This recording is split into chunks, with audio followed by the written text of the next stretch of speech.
Unit 1, Interpersonal Relationships, Part 3, A Daughter is Born, which is an excerpt from I Am Malala, written by Malala Yousafzai. When I was born, people in our village commiserated with my mother and nobody congratulated my father. I arrived at dawn as the last star blinked out.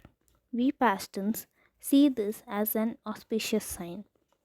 My father didn't have any money for the hospital or for a midwife, so a neighbor helped at my birth. My parents' first child was stillborn, but I popped out kicking and screaming. I was a girl in a land where rifles are fired in celebration of a son, while daughters are hidden away behind a curtain, their role in life simply to prepare food and give birth to children.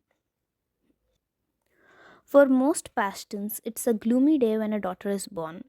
My father's cousin, Jehan Sher Khan Yousafzai, was one of the few who came to celebrate my birth and even gave a handsome gift of money.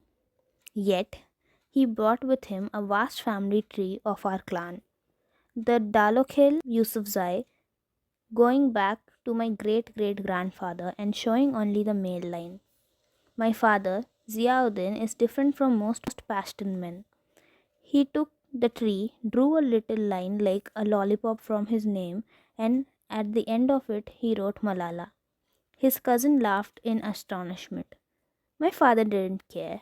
He says he looked into my eyes after I was born and fell in love. He told people, I know there is something different about this child. He even asked friends to throw dried fruits, sweets, and coins into my cradle, something we usually only do for boys. I was named after Malalai of Mewand, the greatest heroine of Afghanistan. Pashtuns are proud people of many tribes split between Pakistan and Afghanistan. We live as we have for centuries by a code called Pashtunwali, which obliges us to give hospitality to all guests and in which the most important value is nung or honor. The worst thing that can happen to a Pashtun is loss of shame is very terrible thing. Pashtun man, we have we have a saying, without honor the world counts for nothing. We fight and feud among ourselves so much that our word for cousin tarbur is the same as the word for enemy. We always come together against outsiders who try to conquer our lands. All Pashtun children grow up with the story of how Malalai inspired the Afghan army to defeat the British in 1880 in one of the biggest battles of the Second Anglo-Afghan War. Malalai was the daughter of a shepherd in Maiwand, a small town of dusty plains west of Kandahar. When she was a teenager, both her father and the man she was supposed to marry were among the thousands of Afghans fighting against the British occupation of their country. Malalai went into the battlefield with other women from the village to tend the wounded and take them water. She saw their men were losing, and when the flag bearer fell, she lifted her white veil up high and marched into the battlefield in front of the troops. Young love, she shouted. If you do not fall in the battle of Maiwand, then by God, someone is saving you as a symbol of shame. Malalai was killed under fire, but her words and bravery inspired the men to turn the battle around. They destroyed the entire brigade, one of the worst defeats in the history of British army. The Afghans were so proud that the last Afghan killed built a Maiwand victory monument in the center of Kabul. In high school, I read some Sherlock Holmes and laughed to see that this was the same battle where Dr. Watson was wounded before becoming partner to the great detective. In Malalai, we Pashtuns have our very own Joan of Arc, many girls in Afghanistan that are named after her. But my grandfather, who was a religious scholar and village cleric, didn't like my father giving me that name.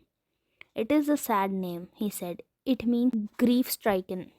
When I was a baby, my father used to sing me a song written by the famous poet Rehmat Shah Sahil of Peshawar. The last verse ends, O Malalai of Maiwand, rise once more to make Pashtuns understand the song of honor. Your poetic words turn worlds around. I beg you, rise again. My father told the story of Malala to anyone who came to our house. I love hearing stories and the songs my father sang to me, and the way my name flooded on the wind when people call it. We lived in the most beautiful place in all the world. My valley, the Swat Valley, is a heavenly kingdom of mountains, gushing waterfalls, and crystal clear lakes. Welcome to paradise, it says on a sign as you enter the valley. In olden times, Swat was called Udhyana, which means garden. We have fields of wild flowers, orchards of delicious fruit, emerald mines, and rivers full of trout. People often call Swat the Switzerland of East. We even had Pakistan's first ski resort. The rich people of Pakistan came on holiday to enjoy our clean air and scenery and our Sufi festivals of music and dancing. And so did many foreigners, all of whom we call Angrezan, English, wherever they came from. Even the Queen of England came and stayed in the White Palace that was built from the same marble as Taj Mahal by our king, the first Wali of Swat. We have a special history too. Today, Swat is part of the province of Khyber Pakhtunkhwa, or KPK as many Pakistanis call it. But Swat used to be separate from the rest of Pakistan.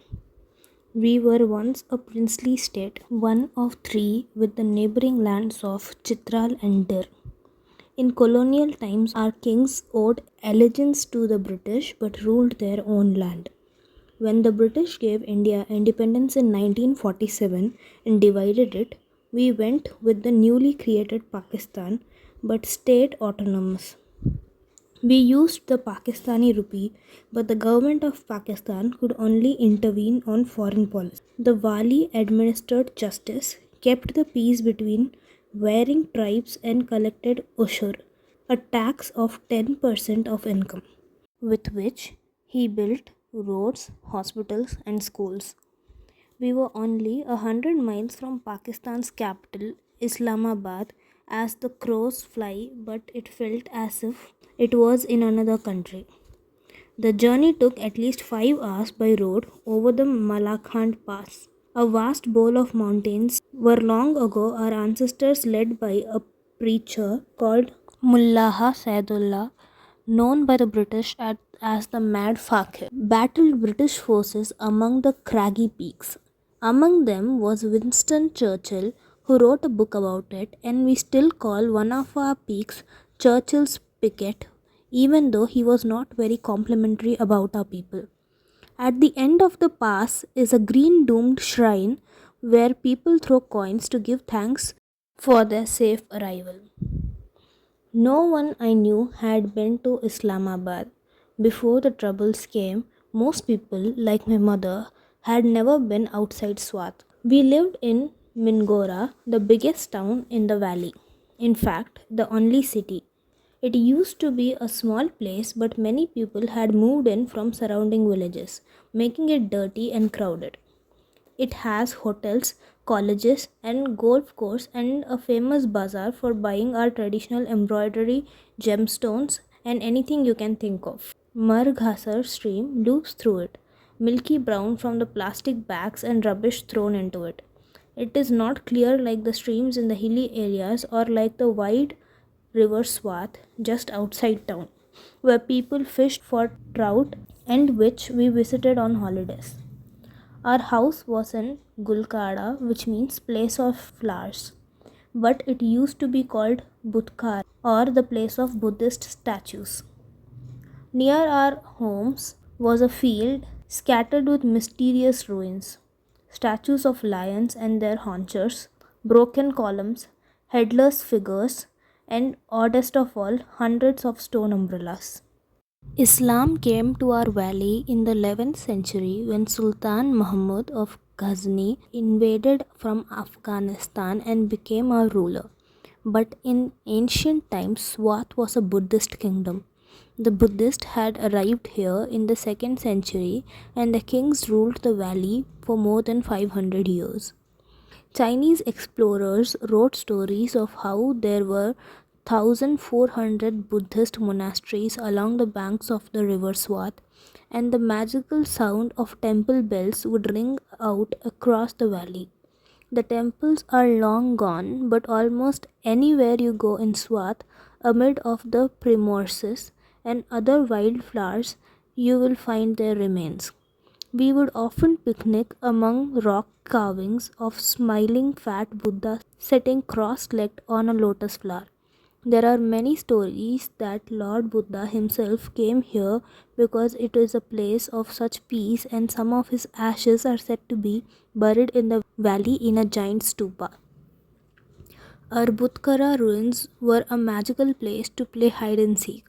Once, some foreign archaeologists arrived to do some work there and told us that in times gone by it was a place of pilgrimage, full of beautiful temples doomed with gold where Buddhist kings lay buried. My father wrote a poem, The Relics of Bhutkara, which summed up perfectly how temples and mosques could exist side by side. When voice of truth rises from the minarets, the Buddha smiles, and the broken chain of history reconnects. We live in the shadow of the Hindu Kush mountains, where the men went to shoot ibex and gold cockerels. Our house was one story and proper concrete. On the left were steps up to a flat roof big enough for us children to play cricket on. It was our playground. At dusk, my father and his friends often gathered to sit and drink tea there. Sometimes I sat on the roof too, watching the smoke rise from the cooking fires all around and listening to the nightly racket of the crickets.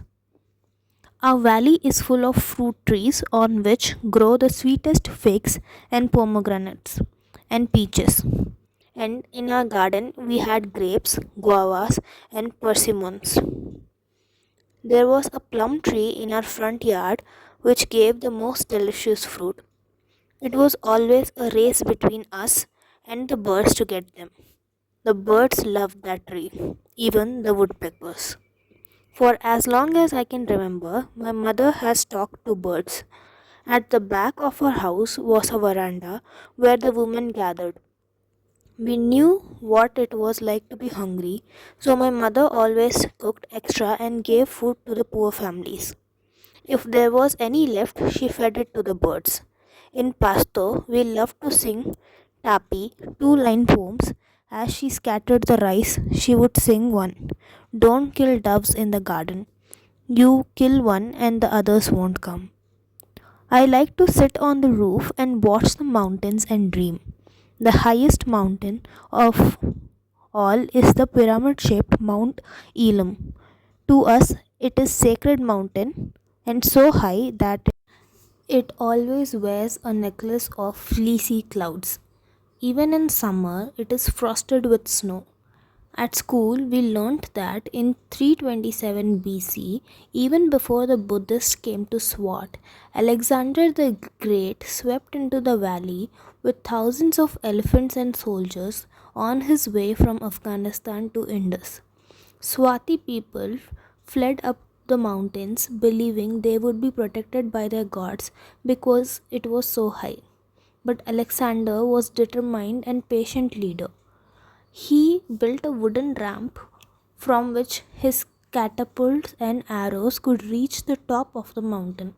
Then he climbed up so he could catch hold of the star of Jupiter as a symbol of his power.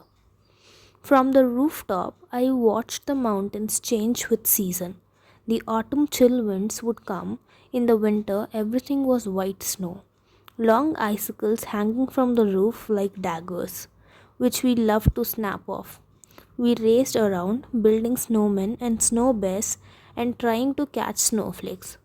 Spring was when Swat was at its greenest. Eucalyptus blossom blew into the house, coating everything white, and the wind carried the pungent smell of the rice fields. I was born in summer, which was perhaps why it was my favorite time of the year. Even though in Mingora summer was hot and dry, the streams stank where people dumped their garbage. When I was born, we were very poor.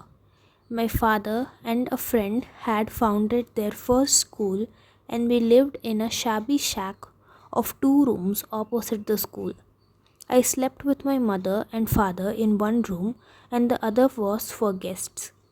We had no bathroom or kitchen, and my mother cooked on a wooden fire on the ground and washed our clothes at a tap in the school. Our home was always full of people visiting from the village. Hospitality is an important part of Pashtun culture. 2 years after I was born, my brother Kushal arrived. Like me, he was born at home as we still couldn't afford the hospital. And he was named Kushal like my father's school after the Pashtun hero Kushal Khan Khatak, a warrior who was also a poet. My mother has been waiting for a son and could not hide her joy when he was born. To me, he seemed very thin and small, like a reed that could snap in the wind. But he was the apple of her eye, her ladla. It seemed to me that his every wish was her command. He wanted tea all the time, our traditional tea with milk and sugar and cardamom, but even my mother tired of this and eventually made some so bitter that he lost the taste of it. She wanted to buy new cradle for him. When I was born, my father couldn't afford one, so they used an old wooden one from the neighbors, which was already third or fourth hand. But my father refused. Malala swung in that cradle, he said. So can he. Then, nearly 5 years later, another boy was born, Atal, the bright eyed and inquisitive, like a squirrel. After that, said my father, we were complete. 3 children is a small family by Swati standards where most people had 7 or 8. I played mostly with Kushal because he was just 2 years younger than me, but we fought all the times. He would go crying to my mother, and I would go to my father. What is wrong, Jani? He would ask. Like him, I was born double jointed and can bend my fingers right back on themselves. And my ankles click when I walk, which makes the adults squirm. My mother is very beautiful, and my father adored her as if she were a fragile china vase, never laying a hand on her, unlike many of our men. Her name, Tor Pekai, means raven tresses. Even though her hair is chestnut brown, my grandfather, Jhansar Khan, had been listening to Radio Afghanistan just before she was born and heard the name. I wished I had her white lily skin, fine features, and green eyes, but instead had inherited the shallow complexion, wide nose, and brown eyes from my father. In our culture, we all have nicknames aside from Pisho, which my mother had called me since I was born. Some of my cousins called me Lachi, which is pasto of cardamom. Black skinned people were often called white and short people tall. We have a funny sense of humor. My father was known in the family as Khaista Dada, which means beautiful. When I was around 4 years old, I asked my father, Abba, what color are you? He replied, I don't know, a bit white, a bit black. It is like when one mixes milk with tea, I said. He laughed a lot, but as a boy, he had been so self conscious about being dark skinned that he went to the fields to get buffalo milk to spread it on his face, thinking it would make him lighter. It was only when he met my mother that he became comfortable in his own skin. Being loved by such a beautiful girl gave him confidence. In our society, marriages are usually arranged by families, but theirs was a love match. I could listen endlessly to their story of how they met. They came from neighboring villages in a remote valley in the upper Swat called Shanghala and would see each other when my father went to his uncle's house to study, which was next door to that of my mother's aunts. They glimpsed enough of each other to know they liked one another, but for us, it is a taboo to express such things. Instead, he sent her poems that she could not read. I admired his mind, she says, and me, her beauty, he laughs. There was one big problem. My two grandfathers did not get on. So when my father announced his desire to ask for the hand of my mother, Torpakai, it was clear neither side would welcome the marriage. His own father said it was up to him and agreed to send a barber as a messenger, which is the traditional way we Pashtuns do this. Malik Jansar Khan refused the proposal, but my father is a stubborn man and persuaded my grandfather to send barber again. Jansar Khan's Hujra was a gathering place for people to talk politics, and my father was often there. So they had got to know each other. He made him wait 9 months but finally agreed. My mother comes from a family of strong women as well as influential men. Her grandmother, my great grandmother, was widowed when her children were young, and her eldest son, Jansir Khan, was locked up because of a tribal feud with another family when he was only 9. To get him released, she walked 40 miles alone over mountains to appeal to a powerful cousin. I think my mother would do the same for us.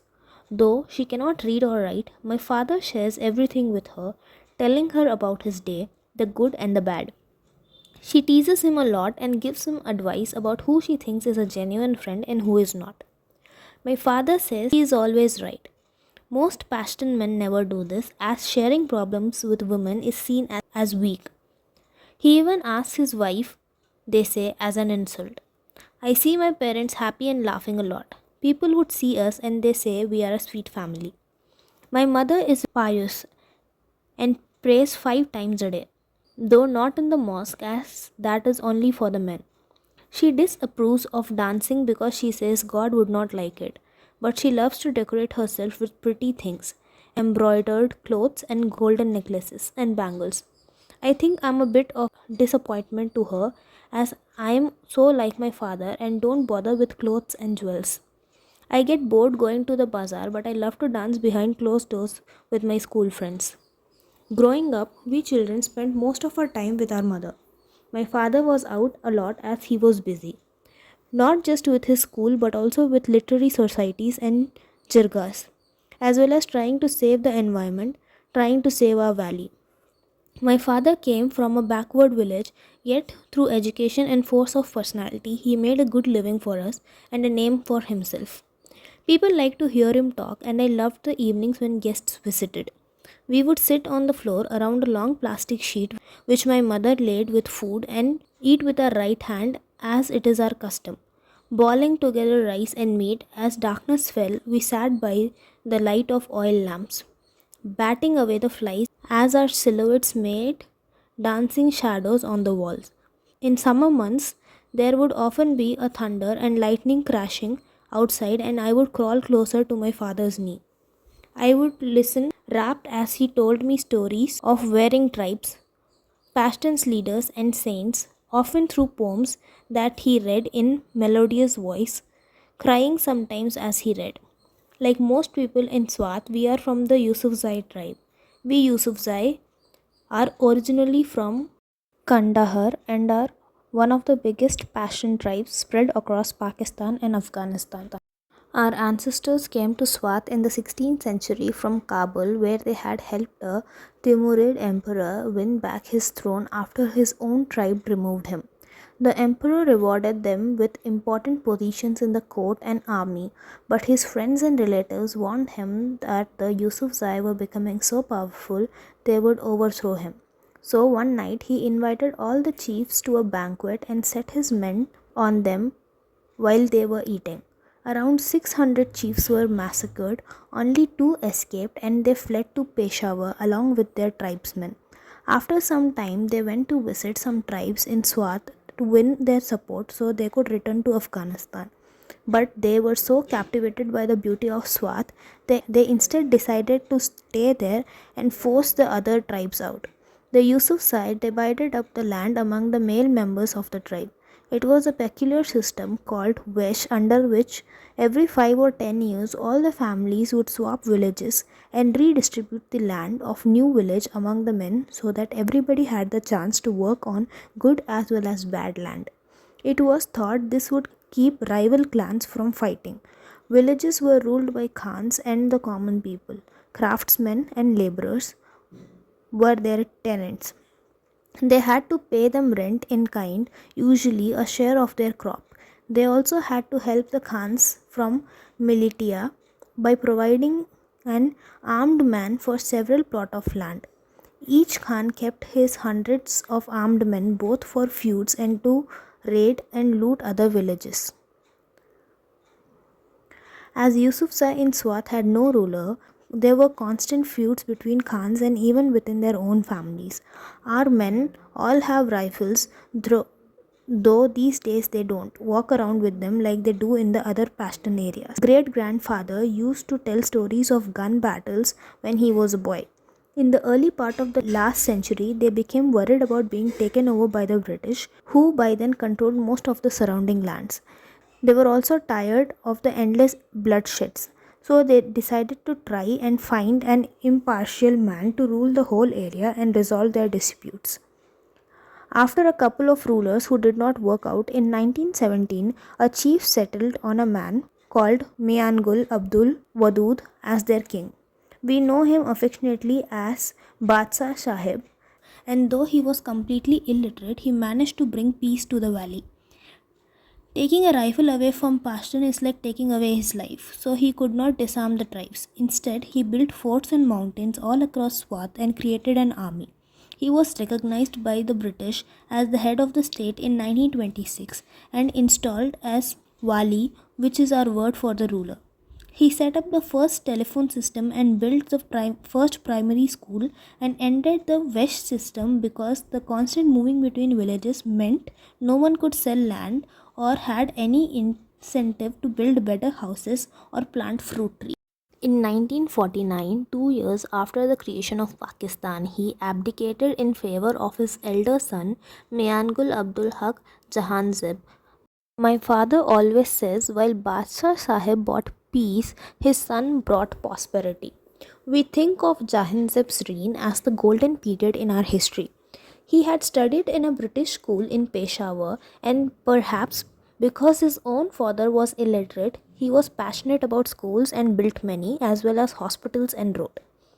In 1950s, he ended the system where people paid taxes to the Khans, but there was no freedom of expression. If anyone criticized the Wali, they would be expelled from the valley. In 1969, the year my father was born, the Wali gave up power and became the part of the Pakistan's northwest frontier province, which a few years ago changed its name to Khyber Pakhtunkhwa. So I was born a proud daughter of Pakistan. Though, like all Swatis, I thought of myself as a Swati and then a Pashtun before Pakistani. Near us on our street, there was a family with a girl my age called Safina and two boys similar to age in my brothers, Babar and Basit. We all played cricket on the street or rooftops together. But I knew as we got older, the girls would be expected to stay inside. We would be expected to cook and serve our brothers and fathers, while boys and men could roam freely about in the town.